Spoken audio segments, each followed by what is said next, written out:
Don't you for a moment think that I'm actually an atheist for suggesting that the belief in God could be the result of evolution, or just because I'm suggesting that anyone will accept any junk idea as God from the spiritual layer? I'm not at all an atheist. What we really need is people not hearing about God, not listening about God, not thinking, not imagining. What we really need is today humans realizing God, and that is the most important, crucial thing. Every person has these three layers that we have been discussing so far, and each one has it in different proportion, or probably has a different level of mastery on physical, emotional, and spiritual layers. And because of this, the person who largely thrives in the physical layer relies on a sense of touch, smell, sound, basically the five senses to understand and to comprehend the universe around him. However, a person who operates more largely in the emotional layer is capable of understanding a lot of emotions like hate, revenge, love, greed.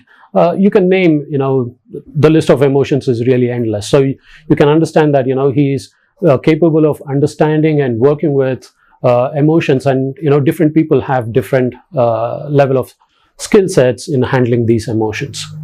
However, a person who really is capable of understanding the spiritual world, who's developed his consciousness in line with the universe, can be said to have seen God or probably experienced God. And again, as I said, different people have different level of experience and mastery of these layers, and it's again not possible for everyone to actually see God or probably feel God.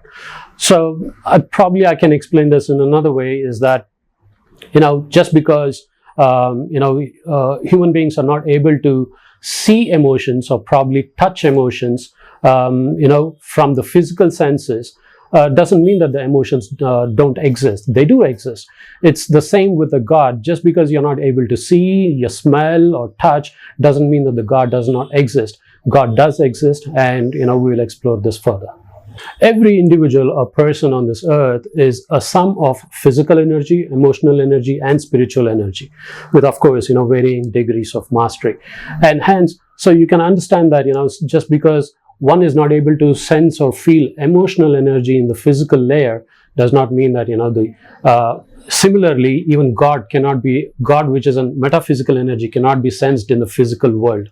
And that is where the argument comes from atheists, because they are not seeing God. God does not simply exist.